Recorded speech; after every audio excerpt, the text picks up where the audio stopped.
Can you ever have too many friends? I've invited my friend and confidence coach, Xena Jones, on today's podcast to talk about creating friendships in adulthood.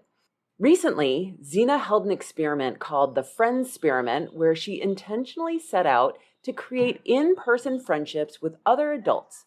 It's the equivalent of walking up to another person and asking, "Hey, would you like to be my friend?" Tune in to learn how it all turned out.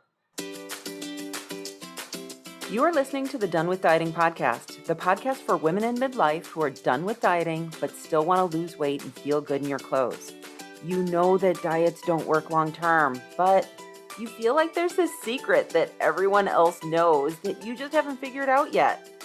I am your host, Elizabeth Sherman, and I've helped hundreds of women get off the diet roller coaster, change their relationship with food, exercise, and their bodies. Through this podcast, my goal is to help you too. Welcome. Let's get started. When we talk about health, social support is a huge aspect of mental health, and we can connect the dots between our mental health and our ability to take care of our physical health. There's no doubt that the pandemic has highlighted isolation and loneliness for many of us.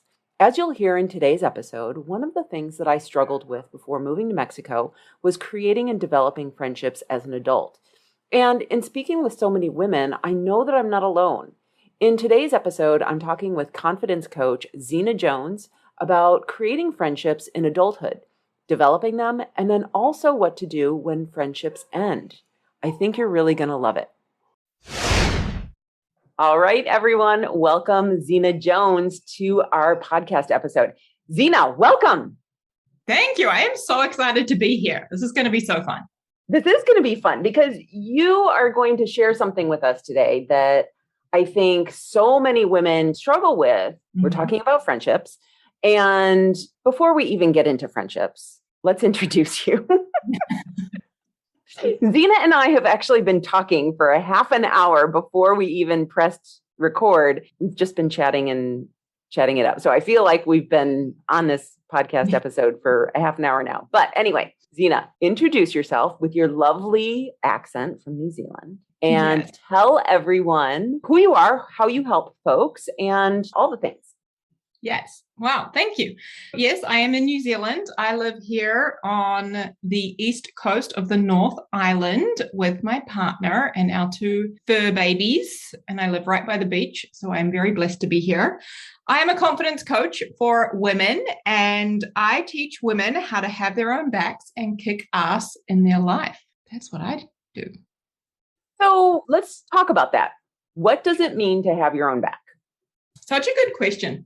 I think this means something different to everybody, but the way I love to describe it is it's treating yourself the way that you would treat your best friend, right? The person that you love and care about the most in the world, the way that you treat them with things like love and support and compassion and consideration. It's doing that for yourself, having your own back the way that you would have your best friend's back. That's a simple version. What are your thoughts? Yeah, I guess when I think about having my own back, I think about after I've made a decision, sticking by myself. When I think about having my own back, I think about if I've made a bad decision, being kind to myself as opposed to the inner critic that shows up, right? And starts all of that negative self-talk. Being willing to stop that and say, that's not helpful. Whatever the bad decision was, let's move forward. Yes, definitely. So instead of judging yourself, it is being compassionate with yourself and curious, like, okay, this didn't go how I wanted it to go. So why is that? Without the judgment, I should have done this differently. I should have known better. It's like, okay, it didn't happen how I wanted it to happen. How can I be kind and supportive to myself? What can I do differently next time? I often teach it to my clients in like a triad. So the 3 C's, one is commitment, committing to being kind to yourself, committing to a goal or an outcome that you want, taking courageous action towards that, which is beautiful when we talk about like the Friendsperiment, right? I committed to making new friends. And then I had to show up and take courageous action towards that. Like that required me to get outside of my comfort zone, and it wasn't always easy. And then the last one is compassion, being compassionate towards yourself when things don't go to plan, which does happen. right? Yeah. My brain always, as most of us do, we have that tendency to want to beat ourselves up, to be hard on ourselves. And it's replacing that with the compassion. Yeah. I think that one of the things that when I talk to women a lot about when it comes to health is I hear all the time, I can't get myself to follow through with my plan. And I love that you're putting commitment into having your own back because it is so true. If something's important to you, then why aren't we following through with it? Right? Yeah. And instead of judging yourself for not following through, it's like, let's get curious. Why aren't you following through? What happens when you're due to follow through? What's happening in your brain? Let's have a look at that and explore so we can help you to solve for that and stay committed. Yeah. So, how did you get involved in coaching? How did this become your passion? Oh, funny story. I think it's relevant to this podcast because what happened was I was living here in New Zealand and I decided to move to London. And I moved all the way from New Zealand to the other side of the world to London. And I got there and I hated it. Now, I am a huge fan of travel. I love solo travel. And I got there and I absolutely hated it. And I started eating and I started drinking a lot of cider and sugary kind of drinks. And I piled on a bunch of weight. And I ended up going to the doctor over there in the UK. Back then, as part of the NHS health system, they offered me life coaching sessions instead of the weight loss pills in which I had asked for. I thought the solution here was weight loss pills. If I lost the weight, I'd just be happy.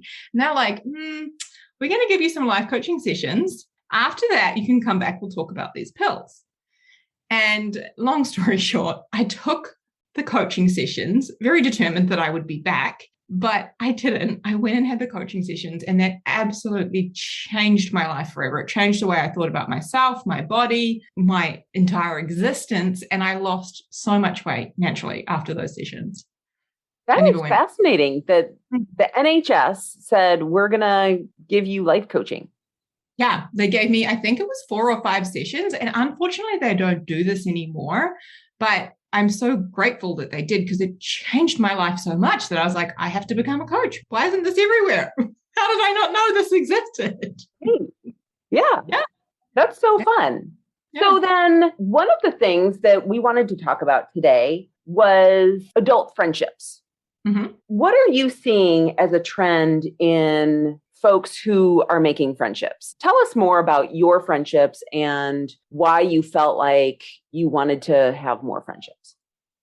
For me personally, now that I work for myself and I work at home in my own office, I don't get out. I don't meet people as much in a workplace, which is previously how I'd met a lot of my friends, had been in workplace situations. I wasn't really going to the gym. I was running. So I was doing a lot of activity and things on my own, and I wasn't really meeting and connecting with new people.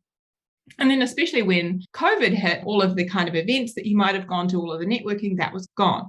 So I was experiencing that I had some friendships from the past few years, from growing up, from college and school and previous employment and so forth. But I was wanting new friends. I love the friends I have, and I also have a lot of friends around the world from having traveled, but I really wanted to create more in-person connections. People like myself might work for themselves, have their own business, and understand some of the joys and struggles and things that we go through as a solopreneur. And also more people with like-minded interests. So my interests have evolved in the last few years, and I'm very heavily focused on personal development and personal growth. And a lot of my friends aren't, and that's totally okay. Love them, but I would love to have some friends who are, so that we can have different conversations. So that's what sparked it for me, was wanting to connect with new people and make some different friendships outside of what I already had. And I was noticing that, especially amongst my clients, there was often this talk of loneliness and wanting to have more friends. Also, a lot of my clients are single women. So there would be talk of wanting that companionship from a romantic relationship as well. And it was really interesting kind of seeing that crossover of they want it, but they're not necessarily doing anything about it. They've just written it off as being too hard. That was interesting. Yeah. And I really resonate with this. And I think that that's probably one reason why I really wanted to have you on the podcast, is because when my husband and I lived in the States, we lived in Austin, Texas. We don't have children. And we lived on a street that was actually quite busy. There were people in our neighborhood who had very tight relationships with their neighbors, but just the makeup of how our street was, it wasn't something like we didn't even do our own lawn, for example. So we weren't out seeing our neighbors, right? We had a lawn service doing it. We weren't really interacting with our neighbors. And because we didn't have children, we weren't automatically in those friend groups of your kids' parents either.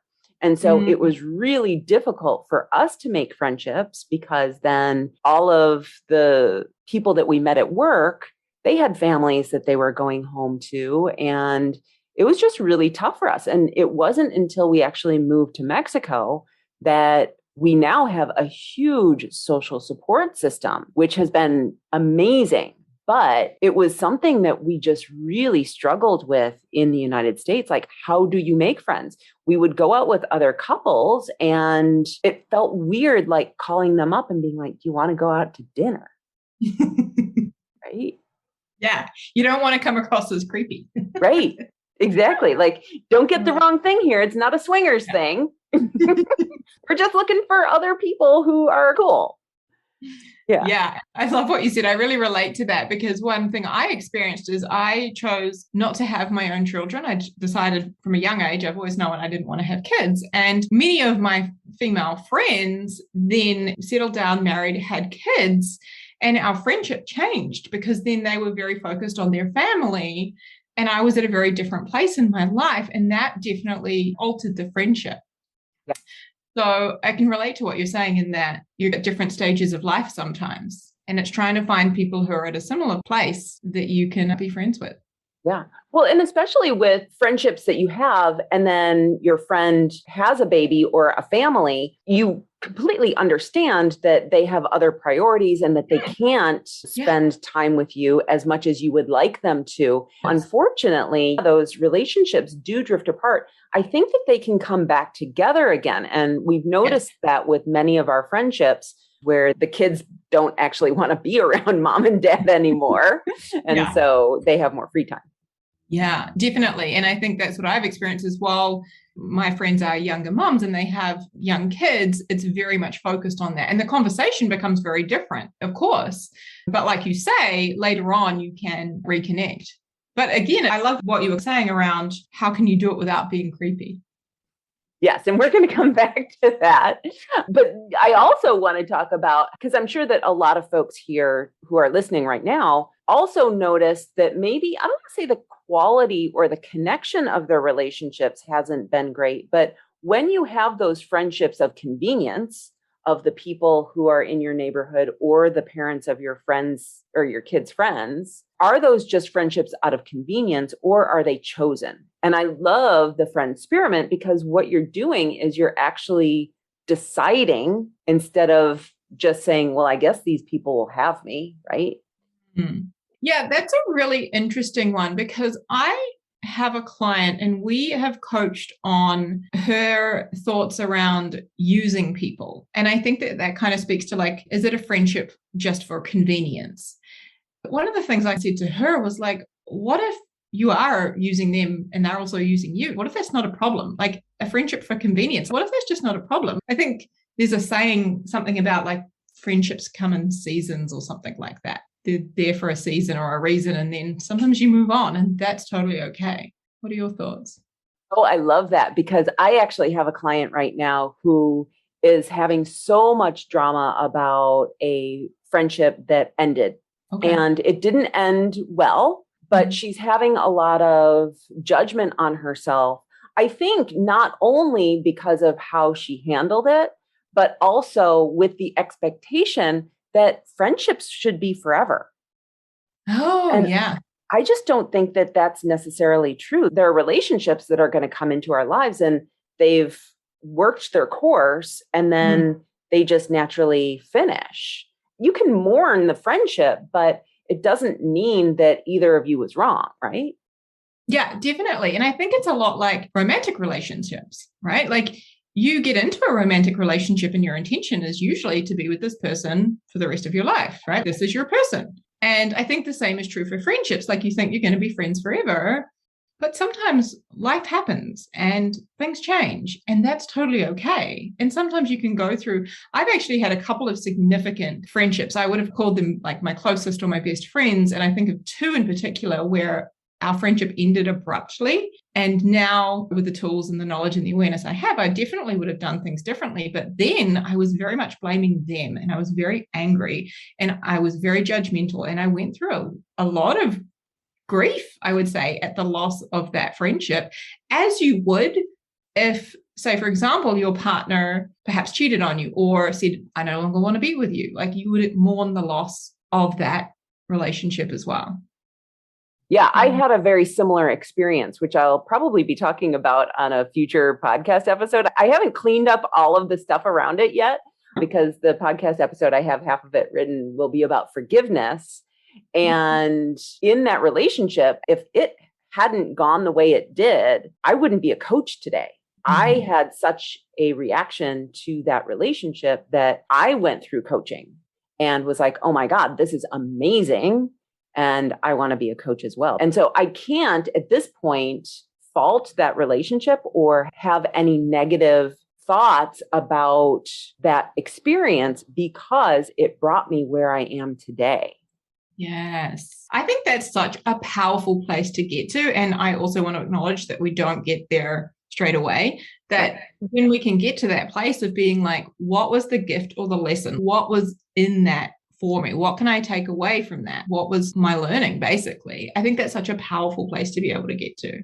So friendships will naturally fade out. And what that does is it allows us to have more friendships. Now, what are your thoughts about the number of friendships? I've always been someone who had very close friends. I didn't have a lot of friends. I don't want to say I only could manage like a few friends at a time, but I only had 3 or 4 close girlfriends at a time and didn't have like lots of friends. And I don't know if that's an introvert, extrovert type of thing.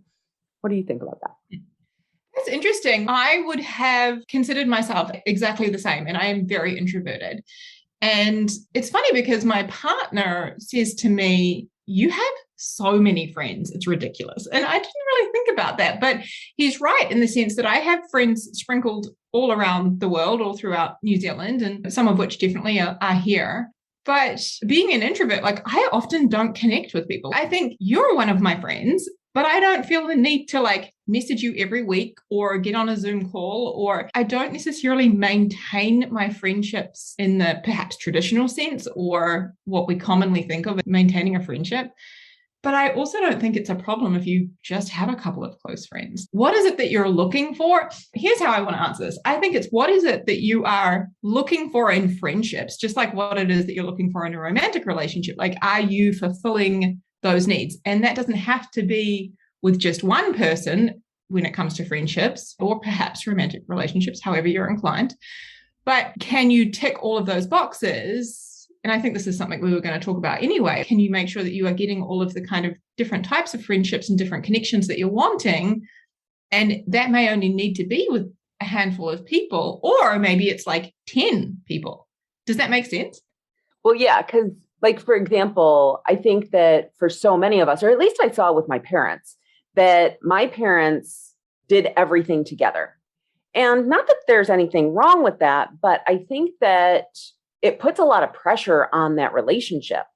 That when your partner is the only one that you go out to dinner with, the only one that you go see movies with, the only one that you talk about dreams with or travel with or whatever, there has to be some consensus there. And so it puts a lot of pressure on that relationship. And if your partner isn't interested in, for example, traveling, I remember hearing this once about a woman whose husband didn't want to go to the same travel destinations as her, and they took separate vacations. And I was like, oh my God, that is crazy.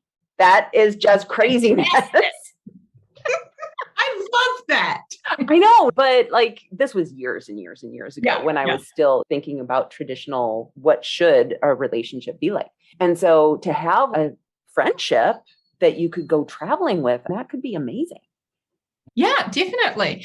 And I love the idea. Speaking of vacations, I am a huge solo traveler and I really value the experience of going on a solo vacation or even taking yourself on a solo date. I think that that's a very empowering thing to do. But then also being able to go out for a date with your partner or with one of your female friends or any of your friends, it's a different conversation. It's a different experience that you're having, right? Like I love to go away on a girls' weekend with my girlfriends, as well as like travel with my partner. And then I love to go away on my own.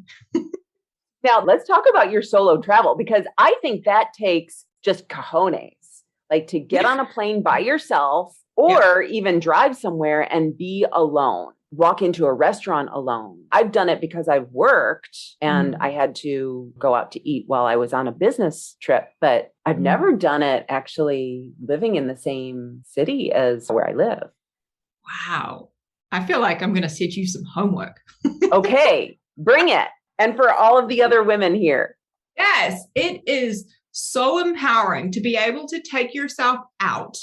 Let's just say dinner and a movie on your own. Treat yourself, dress up nice, go out to a restaurant that you love or you've always wanted to try and enjoy that dining experience. Go to a movie of your choice. There's no compromising. You get to do whatever you want, how you want, when you want, where you want.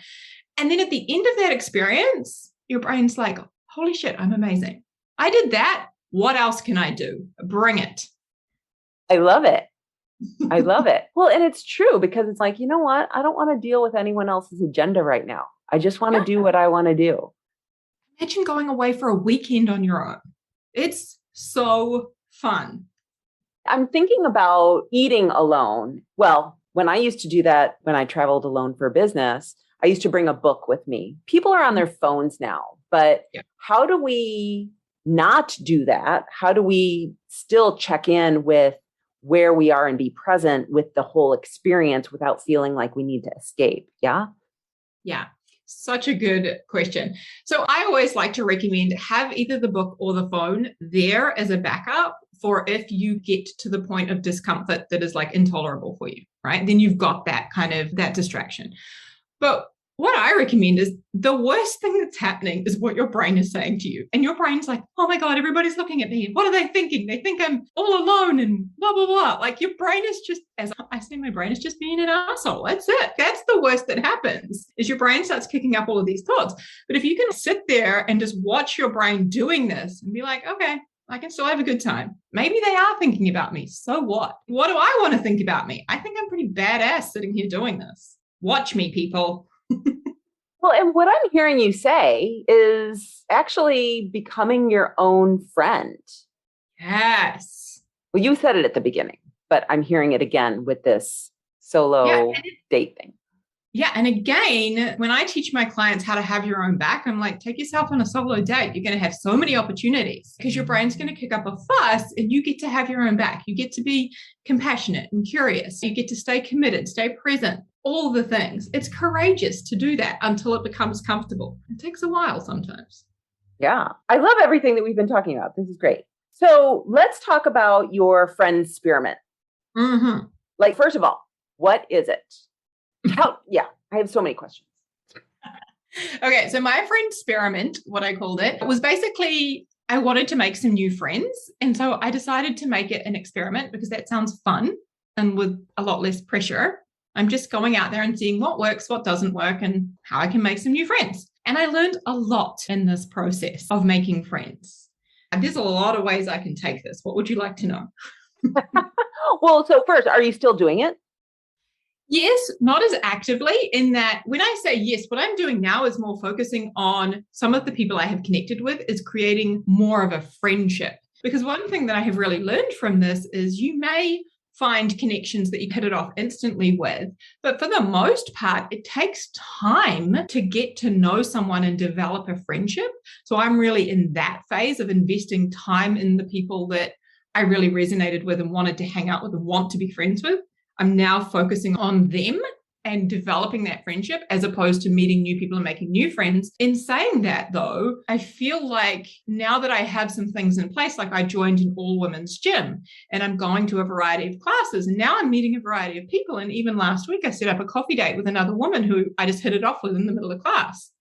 So it's starting to happen more and more. And I think part of that is I've stopped believing it's hard to make friends. And now I actually think it can be pretty easy. And I was going to ask, it's kind of like cognitive bias, right? That when we're not looking for potential friendships, we're not seeing them. But now that you are in the habit of finding these friendships, you're like, oh, these friendships are potentially all around me. Yes. And I definitely have started putting myself in slightly different situations. And I guess, yeah, when I'm looking for it, I'm more open to it. Right. Yeah. It's like when you go to see a new car and you're like, oh, this is a great car. I want to buy this car. And then all of a sudden you start seeing that car everywhere. And you're like, how did I not see this before? Yes, definitely. Yeah. Just like that. Well, cool. So how did you come up with this? And are there rules that you have? Tell me more. Okay. Rule number 1, have fun. Okay. Rule number 2, have your own back. Got it. How did I come up with it? I must say, I got to a place where I was wanting friendships, but I was also inspired by a couple of my clients. One client in particular, I'm going to shout out Molly because I know she's going to listen to this. She really inspired me by her willingness just to get outside of her comfort zone and go to lots of different things, specifically a lot of sporting things. She's a very sporty person, and meet a lot of people. And she just kept doing it and kept doing it. And she's still doing it. And she's meeting people all of the time and connecting with people all the time and going out for lunch and dinner. And I am so inspired by seeing her do that. And I was like, you know what? I got to do that too. I want to do that. So that's what kicked it off. Okay. So where did you start? You have this goal that you're going to start meeting new friends. What was the first thing that you did? Good question. I don't actually remember the very first thing I did. I know I started being a little bit more active in the community. So that was around the time that I joined my new women's fitness group.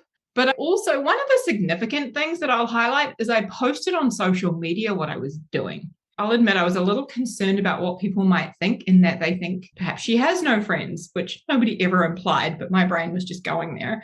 But I decided I'm going to share my Friendsperiment on social media. I'm going to share what I'm up to. Now, that actually created a lot of success for me, because what I learned from starting to share it, and I shared regular updates on this journey, is that a lot of women are in the same boat. A lot of women are longing for more female friendships. They want to make more friends, and they're not actively necessarily out there doing it, or they don't know how, or they think it's too hard.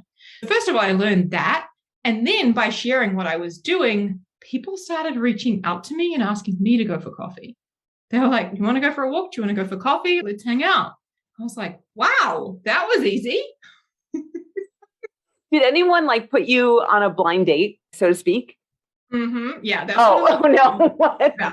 So this was a version of blind date that I experienced. Is I went into a local Facebook group that we have here that was around meeting friends in this area. And so I went into that group. I was like, that's a fantastic place to start to make new friends. And I posted who I was, what I'm into, lots of stuff about me. And I said, I would love to meet some new women and hang out. And I had quite a lot of response to that post. And I set up 1 coffee date and 1 beach walk. Now, what I didn't know was really anything about these people. They just responded, yeah, we've got some stuff in common. Do you want to hang out? And I was like, yeah, cool. This was very early on. And both of these people were very different to me. And what that showed me is that I wanted to be more specific and deliberate in who I'm looking for and what I was looking for. And that is when it started to feel more like dating to me. When you're dating, you know what you're looking for, right? Let's say, for example, you look at an online profile of somebody. You're scanning for similarities, for things that you like, for things that stand out to you. So you're putting people in the not my person column, or you could be my person column. And I think the same is true for friendships, is you want to know more about them and filter them through that system to see if you are going to be a good fit. Does that make sense? Well, yeah, it's probably something that we already do when we meet people in person at a party, at a bar, Yes. or whatever. Yes. So when you're online, I hadn't really thought about that. I didn't know anything about these people, and they weren't people that I wanted to reconnect with or hang out with more often. But that was cool. It was such a great learning experience. And then that made me put some filters in place. When people started reaching out to me when I was sharing this Friendsperiment, I already knew a little bit about these people because we'd been friends on social media, or we might have connected previously or been a friend of a friend, that kind of a thing. So I already knew whether or not these were people that I potentially had something in common with or would tick some of the friendship boxes that I was looking for. Then I was able to be like, yes, let's go hang out. Let's go for coffee. Let's do something. Yeah. And I'm very much a connector. So I love connecting people when it comes to business and like, oh, I need someone for this. Oh, great. I have someone who I can connect you with. Did anyone come to you and say, oh, I think that you would really hit it off with my friend Molly? That did happen. So I had somebody whom I had traveled with a few years ago, and one of her friends happens to live locally. And we connected the dots. That was her best friend. And she set us up and was like, you guys need to hang out. I will be transparent and say I messaged her and I never got a reply. Okay. Which is something I had already experienced. So I had been out with one of my partner's good friends and his wife, and I really liked his wife. I was like, oh, she seems great. So I got her number, I believe, off him. Yeah. And I texted her and I never got a response either. So I'd already experienced that. And I was like, huh, okay. Yeah. How did you deal with that? Yes, I was hoping you were going to ask that. Thanks to coaching, I'd already thought that this is a possibility. The fact that I'm willing to reach out to somebody and ask them, do they basically want to go out for coffee or on a friendship date, whatever you want to call it, I was willing to be rejected. I knew the worst that was going to happen was no. But the other part of that is it's not really hearing the no, it's what I'm going to make it mean about myself. I already knew that. I knew the worst that happens is I experience rejection because I'm thinking they don't want to hang out with me or they don't like me. So I'd already managed to think that ahead, and I didn't make it mean anything. I was like, this is a fun part of the experiment. What's next? When I think about having your own back, it's not making the result mean anything about us, right? There could be a million different reasons why those people never responded to you. I know that for myself, sometimes when time gets away, I'm busy or whatever, and time gets away, I'm like, oh, now I can't respond. Yeah, it's been too long now. I just can't respond. Yeah. And the funny thing is, one of them actually messaged me like months later and said, oh my God, I'm so sorry. I forgot to respond. Yeah. Fine. You've been busy. You've got a toddler and all the things. It's no worries. It was absolutely totally okay with it. But I think the having your own back is just deciding ahead of time, look, if they don't respond or if they say no, I don't have to make that mean something is wrong with me or anything like that. I'm just going to move on. Yeah. Again, it doesn't have to do anything about you. And most of the time, it really doesn't have anything to do with you, right? Yeah. It has everything to do with the other person. Yeah. One of the things I had thought of too with this kind of friend of a friend is that I probably went into her spam folder and she doesn't even know how to check it on social media. I was like, that's a total possibility. Even if she did check it, that's okay. Yeah. And look at what she's missing out on by not being my friend. Exactly. Which I think for some women out here right now, some folks who are listening, we see that as being conceited. And I don't want you to think that that's a conceited response, but it's just having confidence that you are just the amazing person that you are. And everyone who comes in contact with you, of course, would love to be your friend. Yes. That actually makes me think of a quote that I often share with my clients. And I might mess it up, but it's something like you can be the ripest, juiciest peach in the world, and there will always be people who don't like peaches. Yeah. Right. I can just be my awesome self, and there's always going to be people, and I rub them the wrong way, and they don't like something, and that's okay. I'm good with that. One thing that I really believe is the more me I am, and it's taken me some years to become the confident woman I am who embraces all of my quote unquote flaws or faults or whatever anyone else calls them. But the more me I am, the more I attract my tribe and the more quality friendships I create. That's what I've experienced. Yeah. And I think we all want to be liked, but the truth is that not everyone is our people. And so we are not everyone's people, right? Yeah.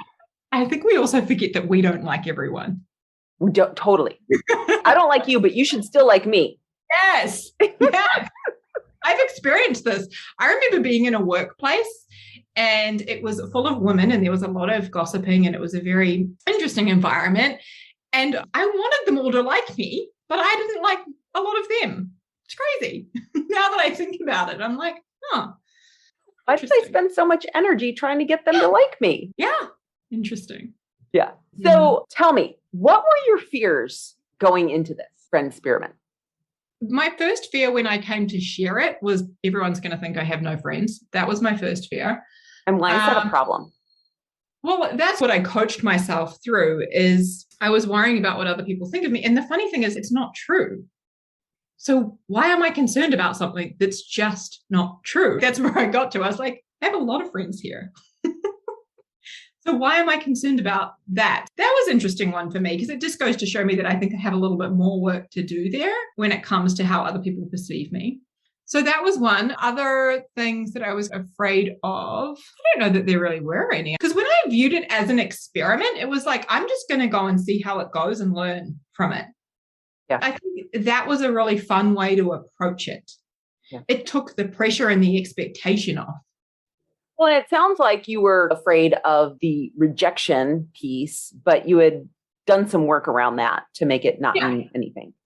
Yeah, definitely. And I think that that's a natural thing to be afraid of. So tell us about some of your successes.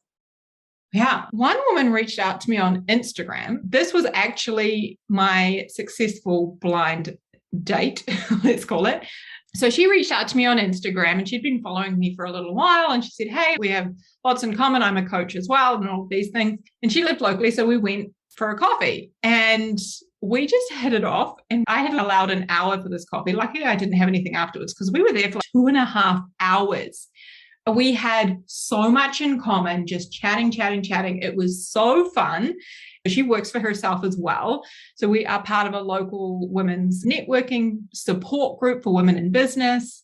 And we hang out regularly, which is super cool. We just have so much in common. And that was one of my favorite success stories.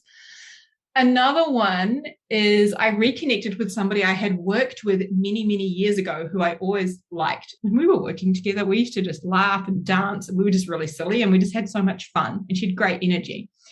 And I actually messaged her because she had liked some of my posts and commented on them. And so I reached out to her and messaged her. I said, hey, you want to go for lunch? And she was like, yeah, hell yeah, I do. And so we've hit it off and we've been hanging out a bit lately, which is really cool. So those, I say, were two of my favorite success stories. There's still a few other friendships, like I said before, that I'm developing and noticing that it takes time to create that friendship, especially like when you don't know anything about someone, you take that time to get to know them and do different things together. Yeah. And so I think that the next question is, did you write down a list of qualities that you were looking for in people? Tell us more about that. Yeah, I think I did this after those first 2 dates that I referred to where they just weren't my kind of people. And so I went home and I explored how I'd gotten in that position and what it was I would do differently, that kind of thing.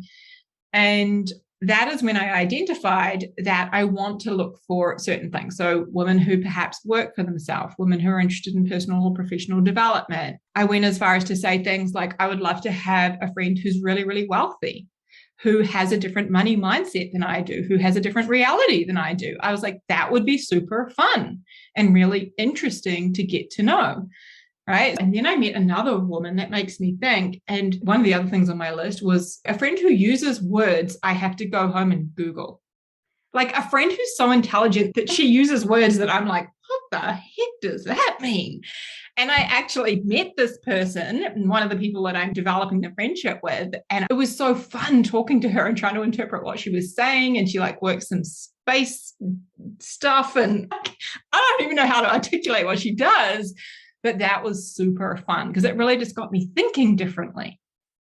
That is so cool because it's really interesting when I think about my friends that I had in the United States versus the friends that I have here. And I've talked about this before with people locally, but I don't think I've talked about it here on the podcast.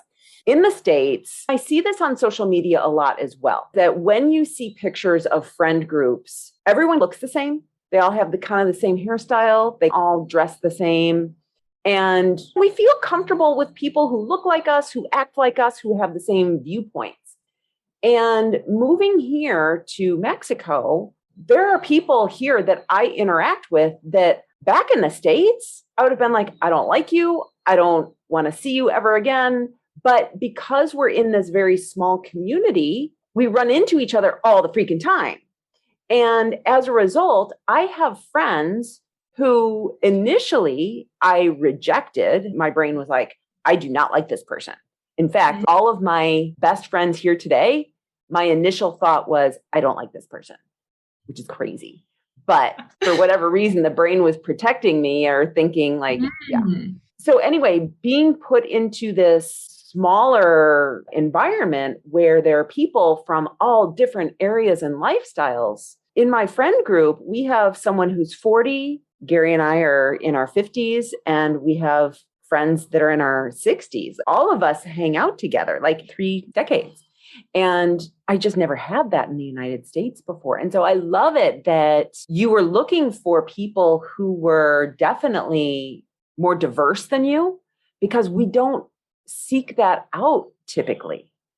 Yes. I want to speak to something you just said, which is some of your closest friendships were people you didn't like to start with. I relate to that. My best friend, when I met her, I was like, oh, I don't know about you. I don't think I like you very much. And now she's my best friend. Yeah. Well, and what's funny about that is that I was talking to a client recently and she was like, I hate small talk. And I was like, what if when you go into a party and you're like, I hate this person, I don't want to talk to them. What if instead your brain was like, I am going to meet my next best friend here? Oh, I love that idea. That is so fun because as you were saying that, I was like, yeah, I hate small talk too. Like, let's skip that. No. Tell me something interesting about you. Yeah. I love that approach though. Yeah. What if I'm going to meet my next best friend here? That's cool.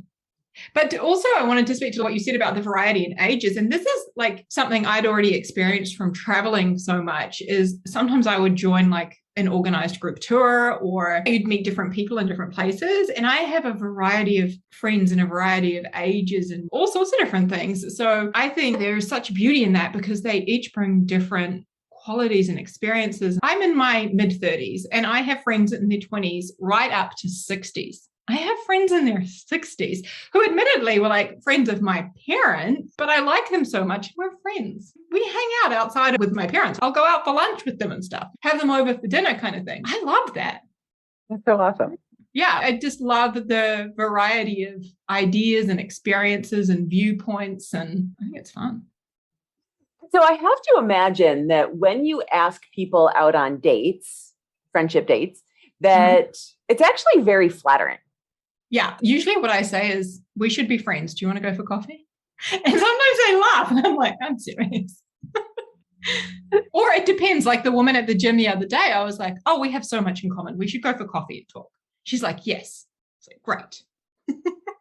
And so that's how you just don't make it weird. Because I think that a lot of people listening today are like, I would love to have more friendships, but I just don't want to be weird about it. I don't want people to think that I'm a stalker or whatever, single white female type. This is how I approach it. I think it's safe to assume that the majority of females would love to make more friends. I haven't come across a female yet who has said to me, no, I have enough friends. I haven't. I think a lot of us would love to connect with more people. And they're really open to the idea of going out for coffee or going out for lunch or going for a walk. So I just come from the assumption of other women want to make more friends as well. And I'll be the one who's courageous and asks them, hey, you want to hang out? Yeah. And I would imagine that depending on, again, going back to what we were talking about before, which is what their family situation in terms of how many kids they have and what their time commitment is with that, that could influence how much time they're available to spend on a friendship. Yeah, totally. But that's not about you. Yeah. And it's just like, if you think back to dating as well, like for a romantic partner, that kind of thing, sometimes you'll go through some dates and you're like, nope, that's not the one. And the same is true with friendships. Sometimes you'll go out for a coffee with someone and you get to know them and you'll be like, wow, they've got very extreme political views that do not gel with me. I actually don't know that we would hit it off as friends. Sometimes got to go out to experience that and make that decision. It's so much like dating. It really is. That actually brings up a really good question, which is, do you feel obligated to say to that person, I don't want to continue this friendship anymore? That's interesting. I was thinking about that before we recorded. And to be fair, I haven't had that experience. I think it's quite possible that with some of the people who I've made that decision from, that they've possibly felt the same way because we didn't have a lot in common and we didn't really hit it off. So they didn't reach out to set up another opportunity to hang out, and I didn't either.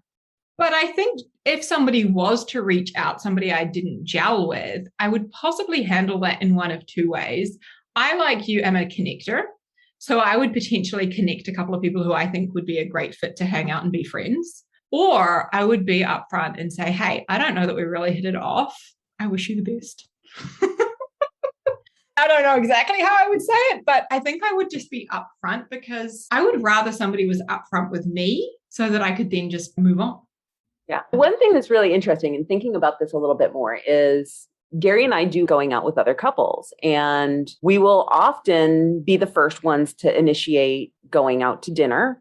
This tends to happen with us. And I don't know if it's like true for everyone or just for us. I don't know. But it seems like other people don't reach out as often. So we feel like we're initially the ones that are like, hey, do you want to go out to dinner? Do you want to go out to dinner? And maybe this is it, that for our good friends, it's not a problem because we feel secure in that relationship. Mm-hmm. But when you're starting out and you're always the one to initiate and they're like, yeah, we'll go out. It's like, do they really want to go out with me or what? And so after 10 times of initiating the date, do you just say, oh, I don't know if they want to be my friend or not? Oh, that's so interesting because I would just assume like if I'm enjoying hanging out with them, then of course, if they keep saying yes, they obviously want to hang out too. I just don't see that as a problem. And I think it's like to speak to what you were saying with some of your more established friendships, like with my best friend, and we're lucky to talk once every 2 months. We just send a bunch of gifts back and forth to make sure that the other person's okay. And if she rings, I'm like, oh, we need to talk, something's up. But that's just how our friendship is. I'm so introverted that I'm not exactly great at communication and regular check-ins and so forth. But when I have a friend and she always messages me most weekends, hey, you want to hang out? Want to go for coffee? Want to go for a swim? Want to do something? And I love that because I love hanging out with her. But I very rarely initiate it. And I never make it a problem and she doesn't either. Okay, that's so interesting. If they keep saying yes, I'd be like, of course they want to hang out with you. They'd be saying no if they don't. If you enjoy spending time with them, I'd just keep doing it. Mm-hmm. That's my take on that. Fascinating. So I think that the other thing that I was thinking about with this situation or with your Friendsperiment is the fear of getting into a single white female type relationship and protecting yourself from, I don't know, weirdos. You need to break this down for me. Like, what's the single white female? Oh, you don't know that? Are you too young? Maybe. Single White Female was a movie from the 80s with Jennifer Jason Leigh and Bridget Fonda. And she moved into this apartment and Jennifer Jason Leigh started cutting her hair like her and trying on her clothes and becoming her and then eventually taking over her boyfriend. And it was just stalkerish. How do you not know this? Now you have a new movie to watch. Yeah, I need to look this up. I've heard people refer to it before and I'm like, I don't get that. Okay, thank you for educating me. I need to look this up. But first of all, before she took over the boyfriend, I was like, sounds like a huge compliment. She wants to be like you. She wants to dress like you. She cuts her hair and then she steals your boyfriend. Maybe not, but it's so fascinating. I never even thought about it being an issue. I've never experienced anything like that in friendships. Sometimes friends might get jealous or they might start dressing like you a little bit, but I just take that as a huge compliment. And maybe that movie ruined it for all the women my age. Yeah. Yeah, we don't want to get into that. But then the question becomes, do you know anyone that has actually experienced that outside of this movie? No. I'm so going to go watch this. Yes, please do. Mm-hmm. And then report back. I shall. So what have you learned in this whole Friendsperiment?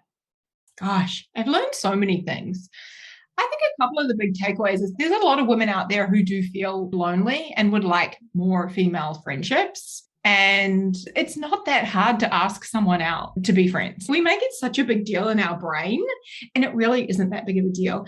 And if you are willing to share it, perhaps on social media or verbalize it to a bunch of people that you know, you will probably be very surprised at the response you get. It has been nothing but positive with people relating, with people wanting to connect. That kind of blew me away. The amount of people who are like, oh my gosh, I totally relate to you. I would love to have coffee. I would love to hang out, that kind of a thing. That was fantastic. I think that those are a couple of my biggest takeaways. And the worst that happens is not hearing a no. It's going to be what you make it mean about yourself. And that part's completely optional. That's where you get to have your own back. Right? This is such a beautiful opportunity to get outside of your comfort zone, to have your own back, to meet some new people and have fun. And if you treat it like an experiment, way less pressure. Do that. Make it fun. As you were talking, what actually came together for me is when we were first talking, we were talking about sitting at dinner alone. Mm-hmm. Yeah. And the thoughts that go on in our head that people are looking at me or I don't know what to do, and feeling that awkwardness. And I think that that's probably one thing that keeps people from starting out these relationships is they're like, well, what are we going to talk about for an hour? And yet, whenever I've done stuff like this, the hour goes by so quickly and it isn't a thing. But we're afraid of that brain drama that is like, oh my gosh, what do I say? Or what is she thinking? Or whatever that is. Yeah. That's interesting. One way that you can counter that is just brainstorm a bunch of topics. What are the things that you love to talk about? Talk about all of those. I've never actually thought about that because I'm fascinated with people. So I will always ask them a million questions. And I think everybody loves to talk about themselves. So if you just keep asking them questions, they will keep talking and sharing stories and going down rabbit holes. Yeah. Open-ended questions instead of yes, no questions, right? Definitely. Good tip. Very good tip. Yes. Yeah. Okay, this has been fascinating. Thank you so much for being here today. So, Xena, tell everyone where they can reach out to you if they want to be your friend, or if they want to coach with you, or if they just want to connect with you on social. Thank you. First of all, this has been so fun, and I feel like we could talk for hours because, so good. And I'm so happy to be sharing this topic with the world and with your listeners. So if you want to hang out with me, you will find me over on my website, which is xenajones.com. And Xena is spelt with an X. So for any of you who have watched Xena the Warrior Princess, she also spelt hers with an X, just so you know, xenajones.com. And also I've got a podcast, which is called Confidence Made Easy. And one of my favorite places to hang out is Instagram. And you will find me there, xena.jones.coach. But beware, I do share a lot of cat memes, and I have 2 beautiful cats and they do some crazy wild things, and I like to share that on my Instagram often. You have been warned. Awesome. Well, thank you so much for being here today. You're so welcome. Thank you for having me. This was so fun.